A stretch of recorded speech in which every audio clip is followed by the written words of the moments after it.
Subscription کے button کو دبائیے اور ساتھ بیل آئیکن پر کلک کیجیے تاکہ آپ کو تمام ویڈیو فوراً مل سکیں۔ اس ویڈیو پسند آنے کی صورت میں اسے لائک، کمنٹ اور شیئر کرنا مت بھولیں۔ سالار ابو القدر سلجوقی کو جب بتایا گیا کہ یہ شخص مہاراجہ کنوج ہے تو اس نے یقین نہ کیا۔ اسے یقین دلایا گیا تو اس نے پوچھا کہ مہاراجہ کیوں آیا ہے؟ سلطان کی اطاعت قبول کرنے آیا ہوں، مہاراجہ نے کہا۔ اب چاہیں تو مجھے قید کر لیں، چاہیں تو قتل کر دیں، میں ایک مہاراجہ کو اس حلیے میں نہیں دیکھ سکتا، ابو القدر سلجوقی نے کہا۔ اگر آپ کے کپڑے خون آلود ہوتے تو میں اور زیادہ خوش ہوتا کہ آپ اپنے ملک کے لیے لڑے ہیں، مگر آپ میرے پاس آ گئے ہیں، میں آپ کا احترام کرتا ہوں۔ ابو القدر نے حکم دیا، مہاراجہ کو غزنی کے امراء کا لباس پہنا کر لایا جائے اور ان کے ساتھیوں کو عزت سے رکھا جائے۔ کچھ دیر بعد مہاراجہ نہا دھو کر نہایت اچھی پوشاک میں ابو القدر کے سامنے آیا۔ ابو القدر نے اس سے پوچھا کہ اس کے پاس ہے کیا جس کے بل بوتے پر وہ اپنے آپ کو قیدی نہیں سمجھتا اور اطاعت قبول کرے گا؟ آپ کو یہاں خزانہ خالی ملا ہوگا، مہاراجہ راجیپال نے کہا۔ وہ تمام خزانہ میرے پاس ہے، میرے پاس باری نام کی اور جگہ ہے اور وہاں کچھ فوج بھی ہے۔ اگر آپ مجھے یقین دلا دیں کہ باری میں مجھے اپنی ریاست قائم کرنے دیں گے تو میں تاوان بھی ادا کروں گا اور باج بھی، اور میں دوستی کا معاہدہ بھی کروں گا۔ اب بھاگے کیوں تھے؟ ابو القدر نے پوچھا۔ میں اس سوال کا جواب نہیں دوں گا، مہاراجہ نے کہا، کیونکہ یہ خوشامد ہوگی۔ میں نے اپنے دیوتاؤں کی بھی کبھی خوشامد نہیں کی۔ کیا آپ اسلام قبول کریں گے؟ میں مذہب کے نام سے بیدار ہوں، مہاراجہ نے جواب دیا۔ میں آپ کے سلوک سے اس قدر متاثر ہوا ہوں کہ کسی دن میرا دل مجھے کہے گا کہ اسلام قبول کر لو، لیکن ابھی آپ میری درخواست پر غور کریں۔ میں سلطان غزنی کے نام پر آپ کی درخواست قبول کرتا ہوں، ابو القدر نے کہا۔ آپ اپنی نئی ریاست قائم کر لیں، میرے کچھ عسکری حکام باری جا کر جائزہ لیں گے کہ آپ کیا کر رہے ہیں۔ تحریری معاہدہ ابھی ہو جائے گا، تاوان اور باج سلطان غزنی مقرر کریں گے، قاصد آج ہی روانہ ہو جائے گا۔ ادھر نندیا اپنے محافظ کے ساتھ کالنجر پہنچ گئی۔ محافظ نے مہاراجہ کالنجر کو یہ خبر سنائی کہ مہاراجہ راجیپال غزنی کی اطاعت قبول کرنے کے لیے کنوج چلا گیا ہے۔ مہاراجہ کالنجر گنڈا تڑپ اٹھا۔ اس نے اسی وقت راجہ ارجن کے نام پیغام لکھوا کر بھیج دیا، جس میں لکھا کہ وہی ہوا جس کا ڈر تھا۔ اب اس کے سوا کوئی چارہ نہیں رہا کہ راجیپال کے قتل کا انتظام کیا جائے اور راجہ بھیمپال نڈر سے مل کر سلطان محمود کو ہمیشہ کے لیے ختم کیا جائے۔ 409 ہجری 1019 اور 20 عیسوی کے حج میں چند مہینے باقی تھے۔ حج کو جانے والوں کے قافلے تیار ہو رہے تھے۔ ہر علاقے کے سینکڑوں لوگ اکٹھے ہو جاتے اور گھوڑوں، خچروں اور اونٹوں پر اور پیدل قافلے کی صورت میں حج کو جایا کرتے تھے۔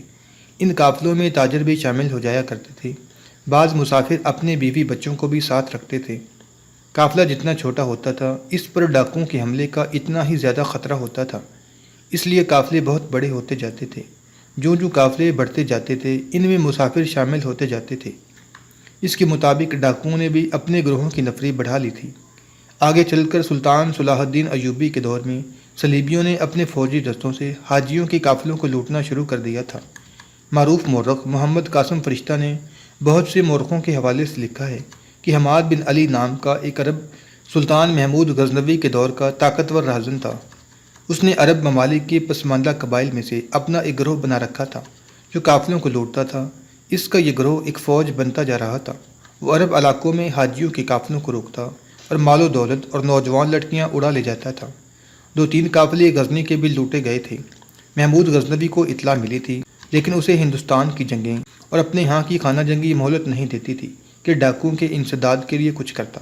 اس کے علاوہ غزنی کے قافلے عرب کے دور دراز علاقوں میں لوٹے گئے تھے جو سلطان محمود کی دسترس سے باہر تھے۔ فرشتہ نے اس دور کی تحریروں کی شہادت پر لکھا ہے کہ سلطان محمود کے دور میں القادر باللہ عباسی خلیفہ تھا اور خلافت کی گدی بغداد میں تھی۔ خلافت اب اقتدار کی گدی بن کر رہ گئی تھی۔ القادر باللہ ایک علاقے کا حکمران بھی تھا جس کے دفاع اور توسیع کے لیے وہ کوشاں رہتا تھا۔ اس کی یہ کوششیں درپردہ ہوتی تھیں۔ اقتدار پرستی اور شہنشاہیت کے لیے جھوٹ اور فریب ضروری ہوتا ہے، چنانچہ خلیفہ بعض سازشوں کا خالق تھا۔ سلطان محمود کے ساتھ بھی اس کی ایک ٹکر ہو چکی تھی۔ مورخ لکھتے ہیں کہ خلیفہ القادر باللہ کو معلوم تھا کہ عرب کے بعض قبائل جو بدو کہلاتے ہیں حماد بن علی کی قیادت میں قافلوں کو لوٹتے ہیں، لیکن خلیفہ دانستہ نگاہیں پھیرے ہوئے تھا۔ انہی دنوں جب ہر علاقے میں حاجیوں کے قافلے تیار ہو رہے تھے، بغداد میں حماد بن علی خلیفہ کے ایک سالار کے گھر میں بیٹھا تھا۔ اس کے ساتھ 2 بڑی حسین لڑکیاں تھیں جو کچھ دیر وہاں خاموش بیٹھی رہیں۔ سالار انہیں دیکھتا اور مسکراتا رہا۔ ان لڑکیوں کے علاوہ حماد بن علی کچھ اور تحفے بھی لایا تھا۔ تھوڑی دیر بعد لڑکیاں اور تحفے کسی اور کمرے میں چلے گئے۔ سالار اور حماد اکیلے رہ گئے۔ خلیفہ کے مزاج کیسے ہیں؟ حماد نے پوچھا۔ حج کا موسم آ رہا ہے، خلیفہ کی مزاج پہلے کی طرح میرے ہی ہاتھ میں ہیں، سالار نے کہا۔ مجھے معلوم تھا حج سے پہلے تم آؤ گے، ہمارا حصہ ہمیں مل جائے۔ خلیفہ کی پرواہ نہ کرو، اسے خلافت کی گدی سے پیار ہے اور اسے ایسے مشیروں اور درباریوں کی ضرورت ہے جو اسے یقین دلاتے رہیں کہ وہ ساری دنیا کا بادشاہ ہے اور اس کی رعایا اس سے بہت خوش ہے۔ یہ کام ہم کر رہے ہیں۔ اس کی نظر میں تم بہت بڑے تاجر ہو جس کی تجارت غزنی سے ہندوستان اور مصر تک پھیلی ہوئی ہے۔ اب میں اپنی تجارت غزنی تک پھیلانا چاہتا ہوں، حماد بن علی نے کہا۔ وہاں سے مجھے خبر ملی ہے کہ سینکڑوں آدمیوں کا قافلہ حج کے لیے آ رہا ہے، اس کی تعداد بڑھتی جائے گی۔ مجھے یہ بھی بتایا گیا ہے کہ اس قافلے میں ہندوستان کی دولت آ رہی ہے۔ کیا یہ صحیح ہے کہ غزنی کا سلطان محمود ہندوستان کے خزانے خالی کر لایا ہے؟ اس کے تحفے خلیفہ کے پاس بھی پہنچ چکے ہیں، خلیفہ کے سالار نے جواب دیا۔ یہ صحیح ہے کہ سلطان محمود ہندوستان سے اتنے زر و جواہرات اور درہم و دینار لایا ہے جو تمہارے اور میرے تصوروں میں بھی نہیں آ سکتے، اور مجھے بتایا گیا ہے کہ اس نے اپنی فوج کو مالی غنیمت سے مالا مال کر دیا ہے۔ حماد نے کہا۔ ان فوجیوں کے لواحقین حج کے لیے آ رہے ہیں، ہندوستان کا قیمتی سامان ان کے ساتھ آ رہا ہے جو ہماری منڈیوں میں فروخت ہوگا۔ قافلے کے ساتھ غزنی کے وہ تاجر بھی آ رہے ہیں جنہوں نے سلطان کی فوج سے سامان خریدا ہے۔ ایسا قافلہ اس سے پہلے میرے ہاتھ کبھی نہیں آیا تھا۔ اب میری توجہ اسی قافلے پر مرکوز ہے۔ میں آپ کے پاس اس لیے آیا ہوں کہ آپ مجھے یقین دلائیں کہ میں اس قافلے پر ہاتھ ڈالوں تو خلیفہ میری گردن نہیں پکڑے گا۔ میں جانتا ہوں کہ خلیفہ سلطان محمود سے ڈرتا ہے۔ کہ میں نے تمہیں بتایا نہیں کہ خلیفہ تمہیں تاجر سمجھتا ہے؟ سالار نے کہا۔ کون جان سکے گا کہ غزنی کے قافلے کا تم نے صفایا کیا ہے؟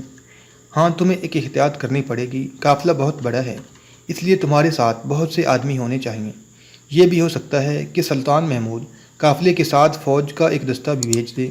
وہ پکا مسلمان ہے اور سنا ہے کہ وہ حج کے لیے جانے والوں اور حج سے واپس آنے والوں کا بہت احترام کرتا ہے اور انہیں ہر طرح کی سہولت دیتا ہے۔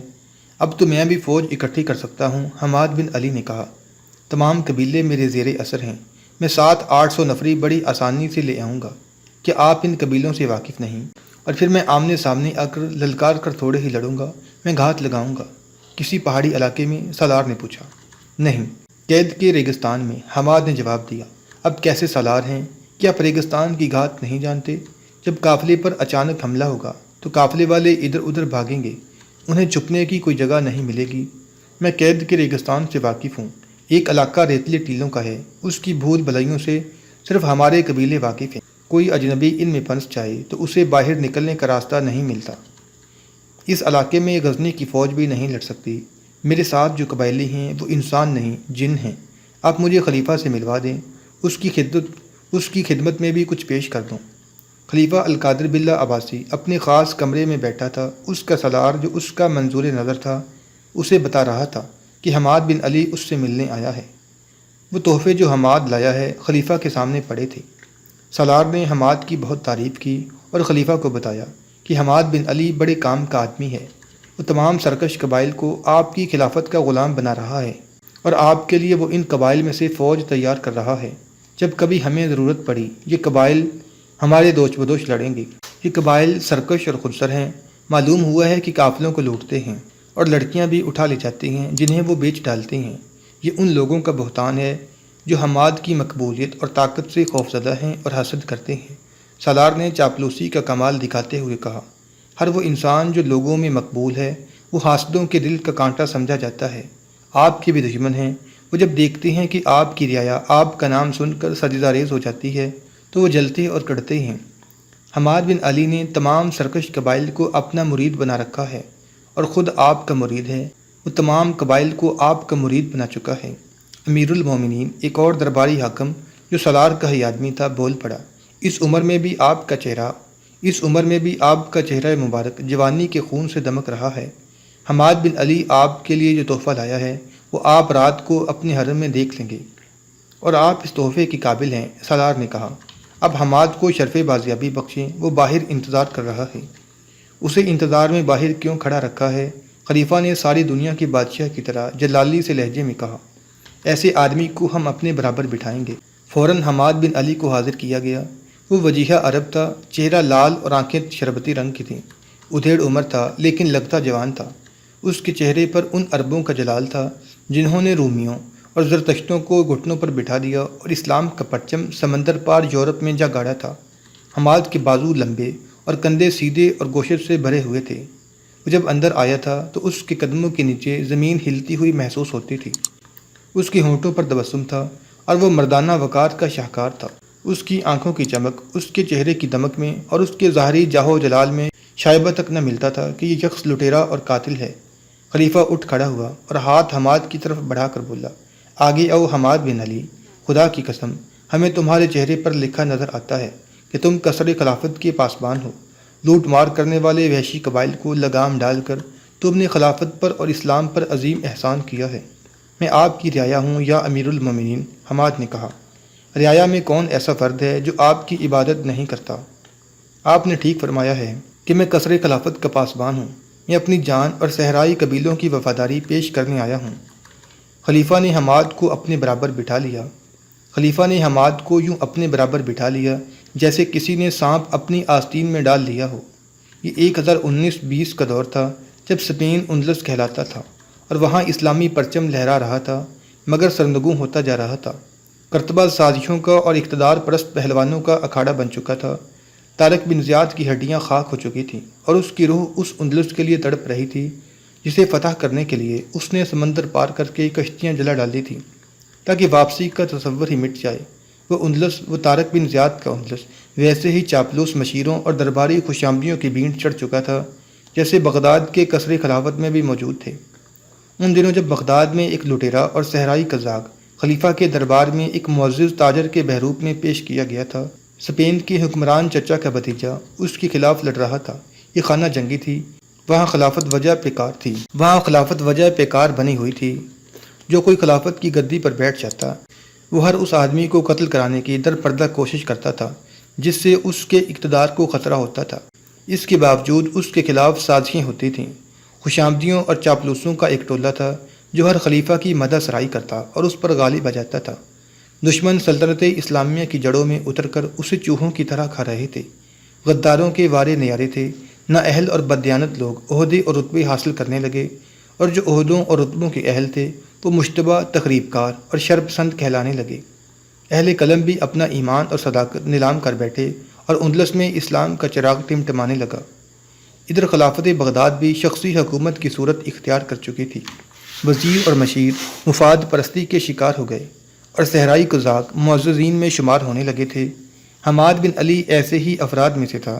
ایک سلطان محمود غزنوی تھا جو اسلام کی مشعل اٹھائے ہند کے بت خانے میں جان کی بازی لگائے ہوئے تھا، اسی لیے وہ اقتدار کے بھوکے لوگوں کے دلوں میں کانٹے کی طرح کھٹکتا تھا۔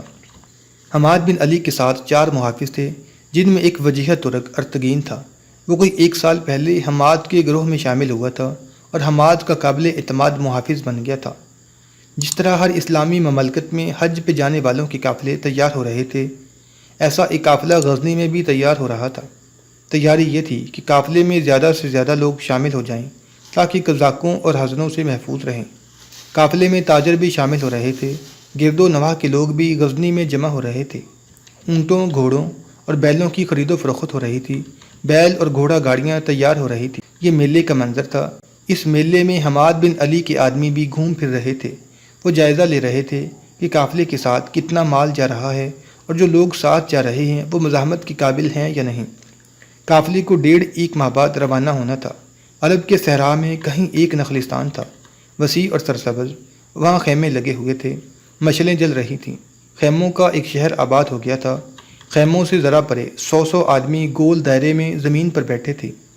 ایک جگہ قالین بچھے تھے، ان پر حماد بن علی بیٹھا تھا۔ وہاں بھی مشلیں اور کندیلیں جل رہی تھیں۔ گول دائرے میں ایک رقاصہ ناچ رہی تھی۔ 3-4 خوبصورت اور جوان عورتیں حماد کے ساتھ بیٹھے ہوئے آدمیوں کو شراب پیش کر رہی تھیں۔ ان کے کندھے، سینے اور نصف پیٹھیں ننگی تھیں۔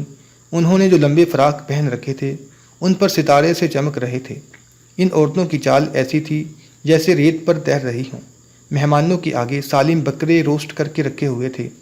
رقاصہ کا رقص اور اس کے ساتھ صحرائی ساز وجد آفریں تھے۔ یہ الف لیلہ کی ایک بڑی ہی حسین اور پر اسرار رات تھی۔ صحرا کا یہ حصہ عام گزرگاہ سے بہت دور تھا۔ یہ حماد بن علی کی دنیا تھی، جو اس دنیا میں جو ریت کے سمندر میں جزیرے کی مانند تھی۔ اس کی بادشاہی تھی۔ اس کے پاس بیٹھے ہوئے لوگ عرب کے سرکش اور آزاد قبائل کے سردار اور سرکردہ لوگ تھے۔ ان کے انداز بتا رہے تھے کہ یہ کسی قانون کے پابند نہیں اور ان کے دلوں میں خدا کا خوف بھی نہیں۔ اس محفل میں اتنی حسین لڑکیاں کسی اور ہی جہاں کی مخلوق لگتی تھیں۔ رات شراب اور عیاشی میں بہتی، ڈوبتی اور ابھر کر ڈوبتی گزر گئی۔ سورج ابھرا تو یہ لوگ سو گئے، اور جب سورج صحرا کو جھلساتا ہوا ڈوب گیا تو یہ پر اسرار لوگ جاگ اٹھے اور اسی کھلی جگہ جا بیٹھے جہاں رات رقص اور شراب کی محفل جمی تھی۔ مگر آج رات وہاں کوئی رقاصہ نہیں تھی، شراب پلانے والی عورتیں موجود تھیں۔ میرے عزیز دوستو، حماد بن علی نے سب سے مخاطب ہو کر کہا، حاجیوں کے قافلے چلنے والے ہیں اور دور کے قافلے چل بھی پڑے ہوں گے، مگر اب بہت بڑا شکار آ رہا ہے۔ یہ غزنی کا قافلہ ہے، اس کے ساتھ ہندوستان کا مال غنیمت آ رہا ہے۔ تم نے اس سے پہلے غزنی کے قافلے مارے ہیں، مگر اتنا مال ہاتھ نہیں آیا تھا۔ مجھے اطلاع ملی ہے کہ اب جو قافلہ آ رہا ہے وہ تمہیں برسوں کے لیے مالا مال کر دے گا، مگر اس قافلے پر ہاتھ ڈالنا آسان نہیں ہوگا۔ قافلے میں 1500 سے زیادہ لوگ ہوں گے، سب مسلح ہوں گے اور ان میں فوجی بھی ہوں گے۔ اس قافلے پر چند ایک آدمی کا گروہ ہاتھ نہیں ڈال سکتا، ہم سب کو مل کر ایک فوج کی طرح حملہ کرنا ہوگا۔